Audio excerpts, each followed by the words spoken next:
Assalamualaikum, kembali di channel Idam Edu. Yuk kita belajar bersama.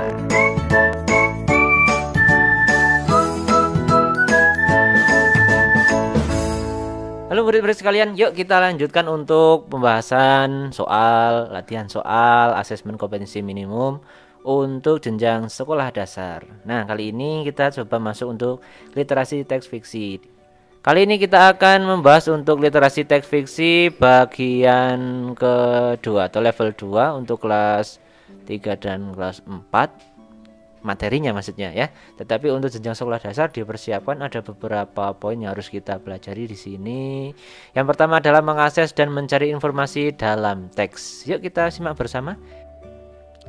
Siti dan Udin di jalan. Siti dan Udin namanya. Muka mereka penuh debu dengan baju rombengan. Mereka menyanyi di tengah kebisingan pagi sampai malam. Mereka tersenyum dalam penuh menyapa Om dan Tante. Ulang ya. Pagi sampai malam mereka tersenyum dalam peluh menyapa Om dan Tante, mengharap raja seadanya. Beribu Siti dan Udin berkeliaran di jalan dengan sorak-sorak dan napas yang sesak oleh polusi. Kalau hari ini bisa makan, alhamdulillah. Siti dan Udin tetap berdoa agar mereka bisa sekolah dan punya rumah berjendela. Februari 2003. Klik pada satu pilihan jawaban yang sekiranya memang benar ya. Apa permintaan Siti dan Udin dalam doanya di sini agar mereka bisa sekolah? Yang mana ya jawabannya ya? Yang A dong. Kita lanjut soalnya nomor 2. Untuk gambar dan teks bacanya masih sama. Yang ditanyakan apa yang dilakukan Siti dan Udin di jalan? Kira-kira apa ya?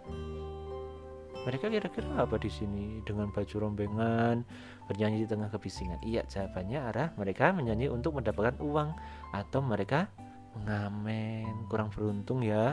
Mudah-mudahan kita yang sudah diberi kesempatan untuk bisa sekolah dapat memanfaatkan sebaik-baiknya untuk bisa belajar, berliterasi agar menjadi pribadi yang lebih baik lagi.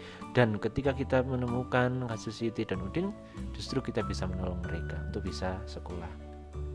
Lanjut, di sini ada uraian dengan teks dan gambar yang berbeda. Nomor 3, ada kue ulang tahun Widi dari penerbit Litara tahun 2015, diedit oleh Nurhayati Pujiastuti.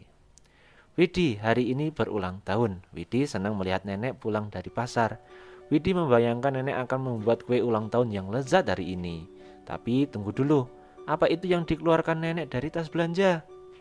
Beras, air santan. Nenek bilang hari ini nenek akan membuat bubur.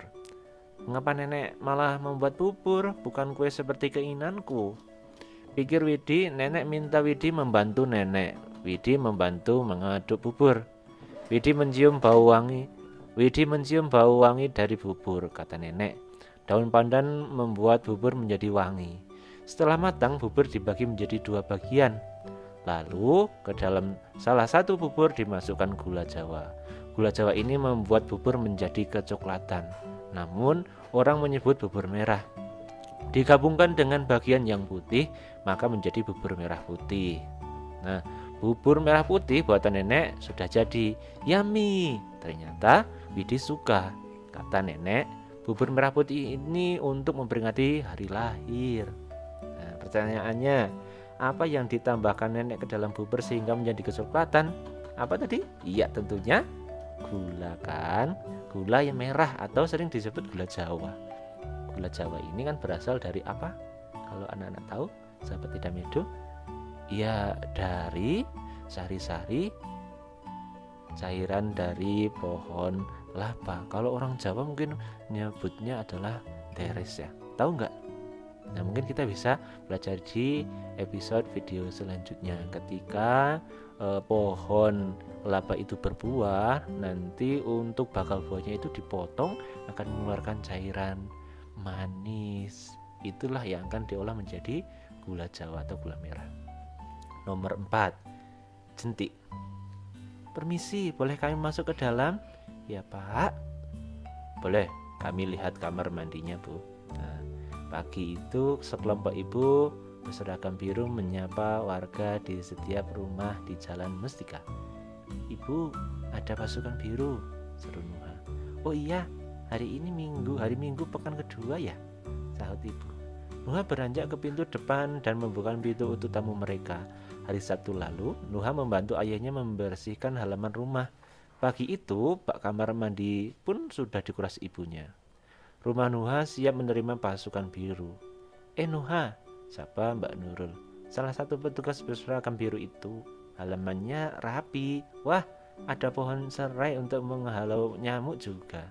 Mbak Nurul memuji. Ibu mempersilahkan Mbak Nurul masuk. Mereka pun langsung menuju kamar mandi. Keluar dari sana, Mbak Nurul mengacungkan ibu jarinya. Nuha tersenyum. Tak ada kartu kuning hari ini. Jangan lupa ikut grebek jentik minggu depan ya, Bu, pesan Mbak Nurul sebelum meninggalkan rumah. Ibu menganggukkan kepala. Apa grebek jentik itu, Bu? Tanya Nuha. Oh, itu kerja bakti membersihkan selokan, taman, dan lapangan agar tidak ada sarang nyamuk, jawab ibu. Kita kan mau mencegah demam berdarah atau penyakit dari nyamuk lainnya, lanjutnya. Rasanya Nuha tak sabar menunggu minggu depan. Siapa itu pasukan biru? Kira-kira tadi penjelasannya ini siapa ya pasukan biru? Di sini tadi sudah ada teksnya. Nah, pasukan biru adalah sekelompok ibu yang kerja bakti memeriksa dan membersihkan lingkungan agar tidak ada sarang nyamuk. Nah, ketika soalnya nanti berbentuk uraian, sahabat Idam Edu bisa mengetikkan menggunakan keyboard ya. Langsung diisi jawaban di situ. Pasukan biru adalah, dan seterusnya bisa dituliskan di sini. Nah, kemudian untuk yang nomor 5, pilihan ganda. Nah, jadi nanti soalnya bisa memilih salah satu. Sedangkan pilihan ganda kompleks, nanti murid-murid sahabat Idam Edu bisa memilih jawaban lebih dari satu yang dianggap paling benar. Nah, ya untuk soal nomor 5 pilihan ganda dengan judul Orisi Pemberani oleh Irawati Subrata, ilustrasi oleh Gary Adams, Room to the Read Accelerator Project. Yuk kita baca ceritanya. Di penampungan orang utan, si kecil Ori bangun lebih pagi dari biasanya. Ayo, kata itu, saatnya berlatih. Ori belajar memanjat, berayun, dan membuat sarang. Kalau sudah mahir, baru Ori boleh bermain ke dalam hutan. Ori giat berlatih. Itu guru yang hebat. Itu membaca tinggi, Ori membaca seperti itu. Itu berayun cepat, Ori berayun mengikuti. Tahu-tahu, itu berayun semakin cepat dan menghilang di antara pepohonan. Kembali itu. Ori mencari itu sampai di ujung lahan penampungan. Ori belum pernah masuk ke hutan sendirian. Memberanikan diri, Ori melompat ke pohon berikutnya lalu memanjat lebih tinggi lagi. Ia berayun secepat mungkin melewati sulur-sulur yang menjuntai. Sesaat, Ori sudah sangat jauh dari penampungan, tapi itu belum ditemukan. Ori merasa lapar.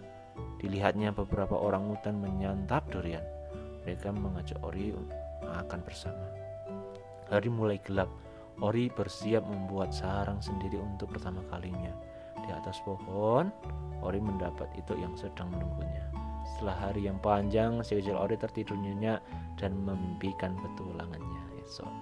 Nah, soalnya kapan Ori akan menemukan itu? Kapan Ori akhirnya menemukan itu di hutan? Apakah saat sedang menyantap durian bersama orang hutan lainnya?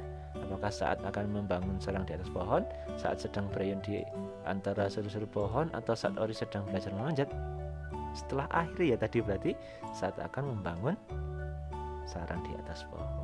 Ya, terima kasih untuk pembahasan kali ini. Cukup dulu, kita lanjut untuk video berikutnya, masih untuk soal dan latihan soal dan pembahasan asesmen kompetensi minimum. Terima kasih.